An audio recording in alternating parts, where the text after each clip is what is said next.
Il a fait rater Muhammad Ali. Il a humilié George Foreman. Et pourtant, Jimmy Young est mort ruiné, avec un cerveau endommagé et oublié. Ce n'est pas un coup de poing qui l'a mis à terre, mais quelque chose de bien plus brutal. La corruption, l'abandon et un système qui ne lui a jamais accordé le crédit qu'il méritait. Parce qu'après la dernière cloche, Jimmy n'a pas arrêté de se battre. Ses plus grandes batailles étaient celles que personne n'a jamais vues. Comment un homme passe-t-il de l'exploit de déjouer des légendes à tout perdre? Pour comprendre cela, il faut remonter à ses débuts. Jimmy Young a grandi dans les rues impitoyables de Philadelphie, où l'espoir ne se contentait pas de disparaître. Il était battu hors de vous. Ce n'était pas juste la pauvreté. C'était une lutte quotidienne pour survivre, entouré par le crime, le bruit et une pression qui écrase la plupart des gamins avant même qu'ils ne commencent à rêver.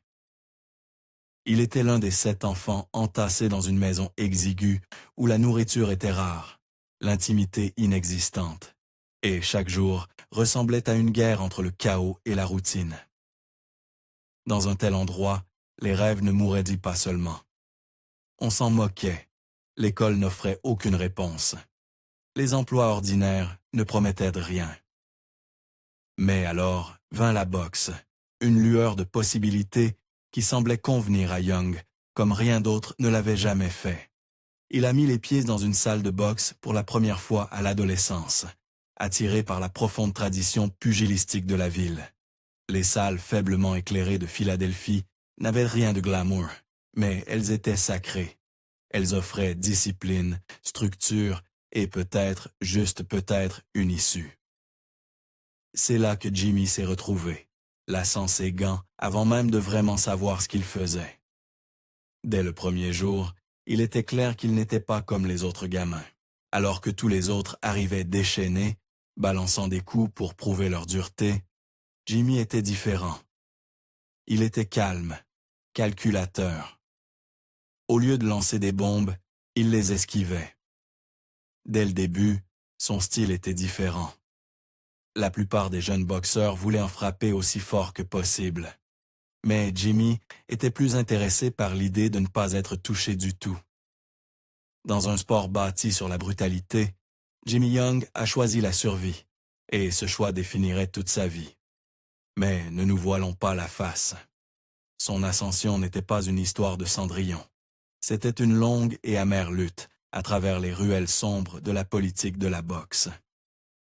Dès le départ, les promoteurs ne voyaient pas en lui un futur champion. Ils voyaient un tremplin, un cheval d'entraînement, un nom à jeter en pâture à leurs étoiles montantes. Quelqu'un d'assez résistant pour tenir quelques rounds, mais pas assez dangereux pour ruiner leur plan. C'était le rôle qu'on attendait de lui. Mais Jimmy n'avait aucune intention de se plier à ce jeu. Même dans la défaite, il faisait douter les espoirs. Des gars comme Ernie Shavers et Ron Lyall arrivaient en pensant à un entraînement de tir. Ce qu'ils obtenaient était une leçon magistrale de frustration. Young esquivait leurs plus gros coups, désamorçait leur puissance et faisait paraître maladroits et confus des hommes connus pour leur destruction. Il n'était pas là pour se bagarrer. Il était là pour disséquer. Sa défense était affûtée comme une lame. Son timing chirurgical. Feinte, roulade d'épaule, angle subtil. Il rendait le chaos maîtrisé. La foule n'appréciait pas toujours. Il ne mettait pas les gars KO, mais le monde de la boxe le remarquait. En coulisses, les initiés savaient que Jimmy Young était l'un des adversaires les plus talentueux techniquement et les plus exaspérants qu'un boxeur pouvait affronter. Il n'était pas flamboyant, il n'était pas bruyant, mais il était intelligent. Et en boxe, cela peut être bien plus dangereux. Son approche défensive était presque scientifique. Dans un sport défini par la brutalité, où la plupart des poids lourds s'appuyaient sur une force écrasante, Jimmy apportait un génie subtil dans le ring. Il se tenait juste à la lisière de la zone de danger, bougeant la tête et les épaules pour que les coups ne rencontrent que l'air. Il utilisait son jab pour tenir les hommes plus grands à distance, puis contre-attaquait avec des droites précises quand il s'engageait trop. Les fans qui appréciaient la boxe technique voyaient le génie dans ce qu'il faisait. Les critiques, en revanche, trouvaient parfois son style ennuyeux parce qu'il ne cherchait pas le knockout. Mais Jimmy se fichait de plaire aux juges ou à la foule. Il se souciait de survivre et de gagner, même si ce n'était pas spectaculaire. Au milieu des années 1970, il avait acquis quelque chose de rare en boxe. Une réputation bâtie non sur le battage médiatique, mais sur des preuves. Silencieusement, méthodiquement, il avait construit un palmarès que les initiés ne pouvaient ignorer.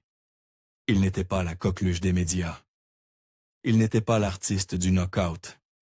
Mais demandez à n'importe quel entraîneur qui comprenait vraiment le sport, et il vous dirait que Jimmy Young était un adversaire cauchemardesque. Sa revanche contre Ernie Shavers en disait long. Beaucoup pensaient qu'il avait clairement fait assez pour gagner. Même si les juges ont déclaré un match nul, c'était juste un exemple de plus d'un schéma qui le hantrait. Surpasser le favori, frustrer le puncher et repartir les mains vides. Il n'était pas le genre de prétendant qui faisait les gros titres, mais dans les arrière-salles où chuchotaient les organisateurs de combats et les managers, son nom pesait lourd. C'était le gars dont on tenait ses espoirs à l'écart. Trop risqué, trop rusé, trop difficile à battre de manière éclatante. Mais même le respect dans l'ombre a ses limites. Si Young voulait percer, il avait besoin d'un grand moment. Un projecteur trop brillant pour être ignoré. Un adversaire si légendaire que même la politique de la boxe ne pourrait le nier. Et en 1976, il l'a eu. Le nom de Jimmy fut mis dans la liste pour un combat contre nul autre que le plus grand lui-même, Muhammad Ali. Ce n'était pas juste un combat. C'était sa chance de se faire valoir. Pour la plupart des gens, Ali était intouchable, un champion déjà devenu une légende. Mais pour Jimmy, c'était le test parfait. Il n'était pas là pour faire de la figuration ou offrir une soirée facile à Ali. Il voulait prouver que son style, son courage et son talent pouvaient tenir tête aux meilleurs boxeurs de la planète. La scène était prête pour un affrontement que personne n'avait vu venir. Cette nuit-là, le monde verrait si l'éclat discret de Jimmy Young pouvait ébranler le plus grand poids lourd de tous les temps. 30 avril 1976. Le Capitol Center dans le Maryland est bondé. Les lumières se sont vives et les yeux du monde sont tournés vers Muhammad Ali, prêt à défendre sa couronne des poids lourds une fois de plus.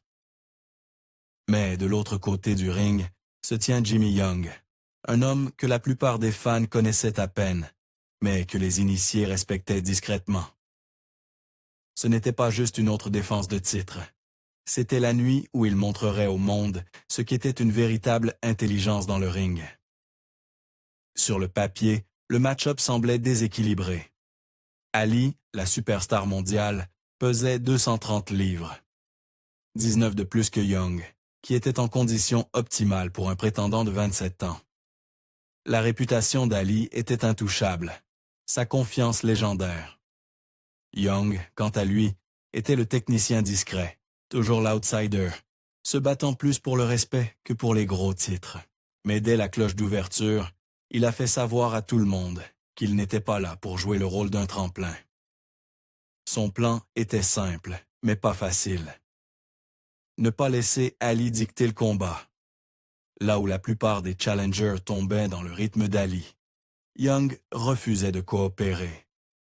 Il utilisait un mouvement constant, une garde haute et des contre-attaques précises pour le tenir en échec. Ali lançait ses fameuses de combinaisons, mais les mouvements de tête et les déplacements de Young le faisaient rater encore et encore.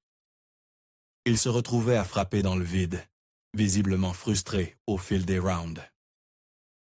Ce qui distinguait vraiment Young cette nuit-là, c'était la manière dont il forçait Ali à sortir de sa zone de confort. Ali aimait laisser ses adversaires venir à lui, puis les punir avec sa vitesse et son timing. Young a renversé la situation, obligeant Ali à le poursuivre et à presser l'action. Quelque chose que le champion devait rarement faire. C'est ce qui était arrivé à Ron Lyall. Et c'est pourquoi Young l'avait battu. Qu'est-ce que cette tactique? Je ne l'avais jamais vue. Pendant une grande partie du combat, Ali semblait confus, voire un peu perdu. La défense de Young n'était pas seulement une question de survie, c'était une question de contrôle. Il esquivait les coups, ripostait avec des rafales rapides, puis se repositionnait avant qu'Ali ne puisse répondre. Selon les rapports d'après-combat, les contre-attaques incessantes de Young ont même laissé Ali avec un tympan perforé. C'était une leçon magistrale de généralship dans le ring. Puis, il y avait sa tactique la plus débattue, baisser la tête très bas, et, lorsqu'il était coincé sur les cordes, glisser son torse à travers elles. Le compte à rebours continue pour le round 12. Comment? Eh bien, ce ne pouvait pas être juste pour l'argent, car lui et Fraser ont livré un sacré combat. Celui-là, c'était Fraser qui l'emportait à la fin du round. Nous parlerons. Certains appelaient ça astucieux, une façon d'empêcher Ali de le travailler au corps à corps. D'autres y voyaient du jeu, peut-être même antisportif. Mais dans un monde où la survie est tout, Young faisait ce qu'il devait faire. L'arbitre intervenait, parfois même en commençant un décompte, mais il ne perdait jamais son sang-froid.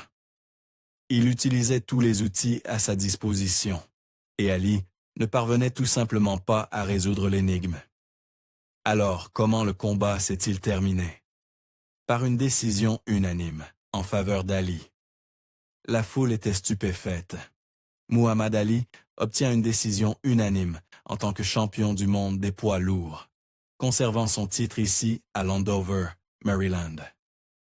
Les scores des juges n'étaient pas seulement discutables.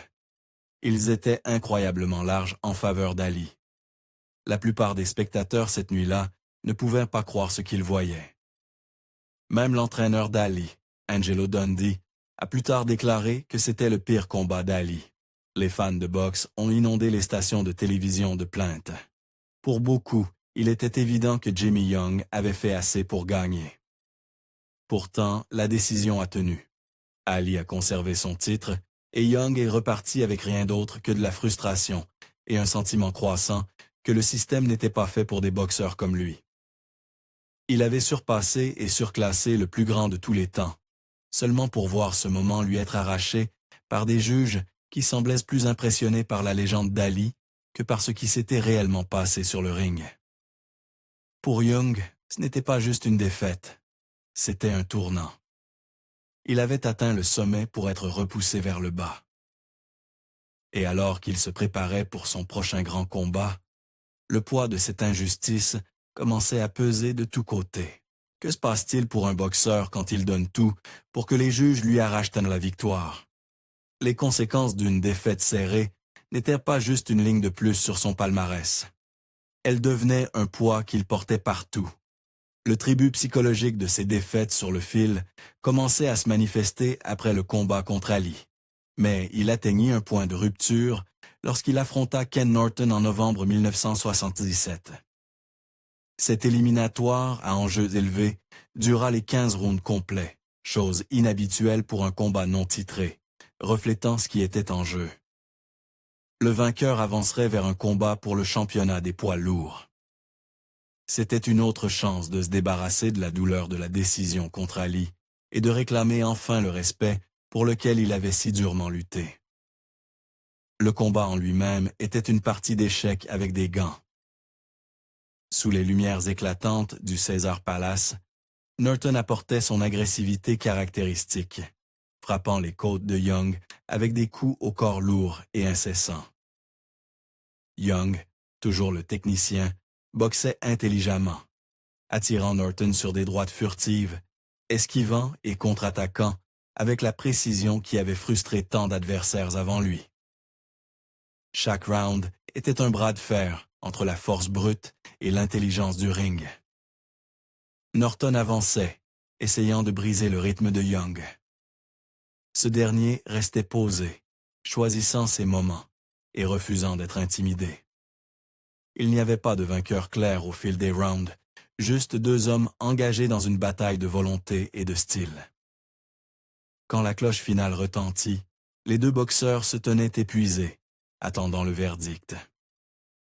L'annonce, décision partagée, Ken Norton, frappa comme un coup au ventre.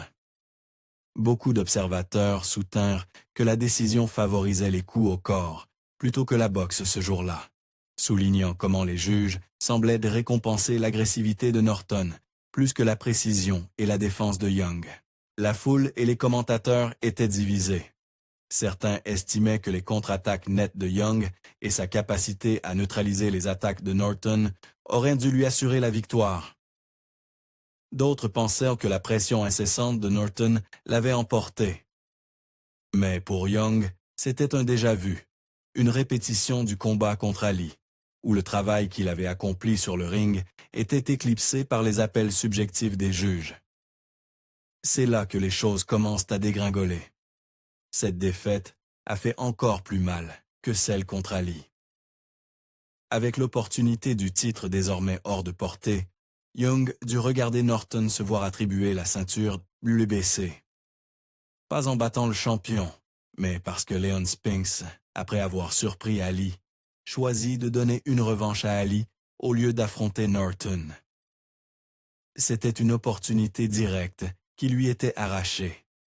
Cette ceinture, ce moment, aurait dû être sa rédemption. Au lieu de cela devint un autre rappel amer que parfois, en boxe, le talent et l'effort ne suffisent pas.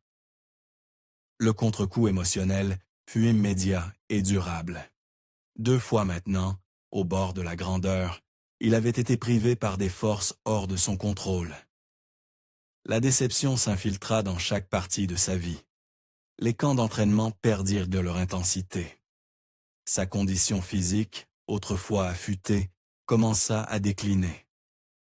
Le génie défensif, qui avait autrefois fait paraître les légendes ordinaires, commença lui-même à sembler ordinaire, luttant pour trouver la motivation pour des combats qui ne semblaient en plus compter. Les écrivains et les fans remarquèrent le changement. L'étincelle s'éteignait. Young se plaignait rarement publiquement, mais ceux qui étaient le proche de lui voyaient un homme qui se sentait trahi par le sport auquel il avait tout donné. Ce n'était pas juste une question de fierté ou d'argent, c'était une question de but. Quand vous avez passé toute votre vie à vous battre pour une chance au sommet, et que cette chance continue d'être volée par des décisions partagées et la politique, pourquoi continuer à se battre? Sa résilience avait toujours été son armure, mais même l'armure la plus robuste se fissure sous assez de pression. La frustration et l'amertume grandissaient, et avec elles, un sentiment de désespoir qu'il ne pouvait cacher derrière un jab ou une roulade d'épaule. Le combat contre Norton marqua un tournant. À partir de cette nuit, la carrière de Young suivit une trajectoire différente, une spirale descendante graduelle qu'il ne pouvait inverser. Cette défaite par décision partagée ne fit pas seulement dérailler sa chance au titre, elle commença à fracturer son esprit, quelque chose dont il ne se remettrait jamais pleinement. Et tandis que le monde voyait un boxeur glisser dans les classements, la véritable bataille se déroulait loin des projecteurs. Les blessures laissées par ces décisions ne guérissaient pas quand les foules rentraient chez elles. Elles persistaient, façonnant ce qui venait ensuite et rendant chaque jour hors du ring, semblable à un autre round qu'il ne pouvait gagner. Pour Young, l'après-boxe ne se résumait pas à s'effacer des projecteurs. Le véritable coup se manifestait dans les luttes quotidiennes, celles qu'aucune ceinture de champion ne pouvait résoudre. Les coups invisibles de sa carrière, sa santé, ses finances et sa lutte contre l'addiction commencèrent à émerger de manière impossible à ignorer. Les problèmes financiers frappèrent en premier. Malgré les combats sur de grandes scènes et les bourses qui auraient dû offrir une sécurité, l'argent s'évanouit Il vivait même parfois sans électricité parce qu'il oubliait simplement de payer ses factures, un signe de son déclin cognitif grandissant. Ce n'était pas juste une question de mauvais investissement ou de mauvaise gestion. C'était comme si les routines qui maintenaient autrefois sa vie ensemble dans les camps d'entraînement avaient disparu, le laissant incapable de suivre les bases. La ville qui l'avait autrefois acclamé le voyait maintenant comme un homme luttant pour s'en sortir. Pourtant, les coups les plus dévastateurs étaient ceux que personne ne pouvait voir. Des années à encaisser des coups dans le ring lui laissèrent plus que des cicatrices et des souvenirs. Elles lui laissèrent un cerveau endommagé. Connue à l'époque sous le nom de démence pugilistique, cette blessure cérébrale à apparition lente lui vola sa mémoire et son jugement des années après la dernière cloche. Le CTE ne frappe pas d'un coup. Il s'insinue, souvent une décennie ou plus après le traumatisme. Et pour Jimmy, les signes étaient partout. Il devenait oublieux, confus, et luttait avec des humeurs qui passaient d'une profonde dépression à des éclats de colère. La même discipline qui l'avait autrefois défini commençait à s'effacer. La véritable douleur ne venait pas des coups qu'il avait reçus lors de ses combats célèbres contre des gars comme Ali ou Ken Norton. Elle venait des cicatrices que ces coups avaient laissées derrière eux. Invisibles, mais impossibles à échapper. Après avoir quitté le ring, la structure et la discipline de sa carrière de boxeur disparurent. Et ce qui restait était une vie qui se transforma en un long combat contre sa propre santé défaillante, ses problèmes financiers et ses démons grandissants. Mais ce n'était pas seulement une question d'argent. Et son déclin n'était pas seulement visible en privé non plus. Young se retrouva arrêté plusieurs fois dans les années suivant la boxe, principalement pour possession de drogue et ivresse publique. Les salles d'audience devinrent une autre sorte de ring pour lui, avec des avocats et des juges intervenant pour gérer les conséquences de son déclin. Lors d'un de ces cas, son avocat, Jeff Kilroy, déclara ouvertement que Young présentait des symptômes d'une lésion cérébrale traumatique chronique, due à son temps sur le ring. Pour Kilroy, le comportement erratique de Jimmy n'était pas seulement criminel. C'était le résultat involontaire d'une carrière passée à encaisser des coups dans l'un des sports les plus brutaux au monde. La condition s'installa discrètement des années après que les acclamations se furent tues, lui volant sa vivacité, son indépendance et sa capacité à naviguer dans le monde. Les amis et la famille regardaient alors qu'il s'éloignait de l'homme qu'ils se souvenaient. Sa personnalité changeant de manière que seuls ceux qui étaient les plus proches de lui pouvaient vraiment comprendre. Financièrement, les choses étaient tout aussi sombres. À la retraite, il n'y avait pas de pension, pas de garantie de soins de santé, juste la lutte pour survivre avec les économies restantes. Les gros cachets des combats contre Ali et Norton avaient depuis longtemps disparu. Émotionnellement, le poids était encore plus lourd. La boxe avait été l'identité de Jimmy, son billet de sortie de la pauvreté, sa raison de se lever chaque matin. Quand cela disparut, il fut laissé avec un vide que rien d'autre ne pouvait combler. Les acclamations de la foule furent remplacées par le silence. La discipline et la routine des camps d'entraînement furent remplacées par la confusion et la solitude. Et puis, il y avait l'automédication, un terme que beaucoup de boxeurs à la retraite, surtout de l'époque de Jimmy, connaissent trop bien. Les drogues et l'alcool devinrent à la fois son échappatoire et sa béquille. La dépression et l'anxiété liées au CTE sont aussi débilitantes que les symptômes physiques, et il se tourna vers des substances pour engourdir ce qu'il ne pouvait fuir. La douleur physique et psychologique laissée par des années sur le ring. Ce n'était pas une question de faire la fête ou de céder à de mauvaises habitudes.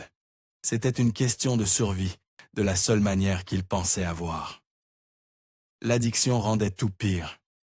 Elle prenait tout l'argent qu'il lui restait, tendait ses relations et l'éloignait encore plus de l'aide dont il avait besoin. C'est un cercle vicieux. La douleur mène à l'automédication, qui mène à plus de douleur et plus de problèmes. Les prisons et les tribunaux de la ville devinrent aussi familiers que les salles de boxe l'avaient autrefois été. Chaque arrestation était un signe de plus que le système n'était pas conçu pour aider des hommes comme Jimmy, qui avaient besoin de plus que de la punition. Ils avaient besoin de compréhension et de soutien. Jimmy Young était la preuve vivante des coups invisibles de la boxe, et il n'était pas seul. Les dégâts lui prirent son argent, sa santé et son identité. Son histoire devint un rappel obsédant de ce qui arrive quand une vie de combat vous rattrape. Et quand la boxe, en tant qu'industrie, ne parvient pas à soutenir les siens. Cette souffrance n'était pas un cas isolé. Elle faisait partie d'une réalité tacite, plus large pour les boxeurs dans sa situation. Et tragiquement, son dernier chapitre ne fit pas exception. Son histoire se construisait encore vers sa tragédie ultime. Une conclusion que la boxe, même après des décennies de boxeurs brisés comme lui, n'a pas encore affrontée. Jimmy Young est décédé le 20 février 2005 à seulement 56 ans. L'homme qui s'était autrefois tenu face à des légendes passa ces dernières années dans un état que peu auraient pu imaginer quand il faisait les gros titres dans les arènes. Pour Jimmy et tant d'autres boxeurs comme lui, la fin d'une carrière de boxe n'était pas juste une retraite, c'était une sorte d'exil. L'abus de substances devint un moyen d'atténuer la douleur, la confusion et le sentiment de perte qui venait avec le fait de ne plus être un boxeur. L'alcool et les drogues n'étaient pas une quête d'euphorie. Ils étaient une échappatoire à une réalité qui semblait plus petite et plus impitoyable chaque jour. Des gens ont essayé d'aider.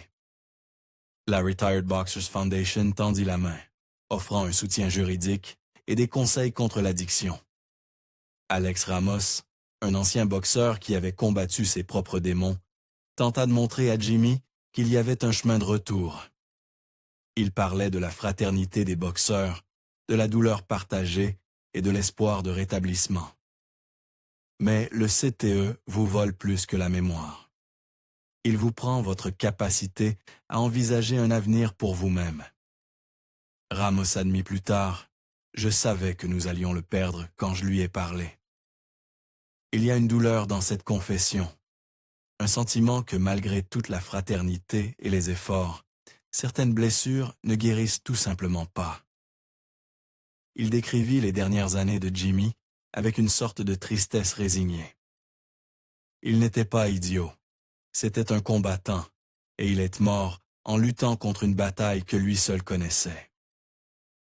Cette indépendance obstinée, la qualité même qui le rendait si redoutable sur le ring, devint une barrière en dehors. Il résistait à l'aide, peut-être par fierté, peut-être parce que son esprit ne lui permettait pas de voir à quel point il en avait besoin. Ramos admit plus tard qu'il savait qu'ils allaient perdre Jimmy, comme si l'issue était inévitable bien avant le dernier round. Sa vie ne s'est pas terminée dans un éclat de gloire. Elle s'est terminée discrètement. Le résultat d'années de punition à l'intérieur des cordes et de négligence à l'extérieur. Il n'était pas juste une autre histoire édifiante. Il était la preuve vivante de ce qui arrive quand le système ne protège pas les siens. Son histoire persiste non seulement comme un souvenir de ce qu'il a accompli dans le ring, mais comme un point d'interrogation suspendu au-dessus du sport lui-même. Parce que lorsque la cloche finale retentit et que les lumières s'éteignent, le véritable combat commence souvent. La boxe prend tellement plus qu'elle ne donne, surtout pour les boxeurs comme Jimmy. Sa vie nous rappelle que la cloche finale ne signifie pas que le combat est terminé. Et si le sport ne protège pas ses athlètes, combien d'autres payeront le même prix lourd? Qu'en pensez-vous? Combien de champions de plus seront perdus dans le silence après la dernière cloche? Dites-le nous dans les commentaires ci-dessous. Et si l'histoire de Jimmy vous a touché, n'oubliez pas de liker et de vous abonner pour nous aider à raconter plus d'histoires cachées de combattants. À la prochaine.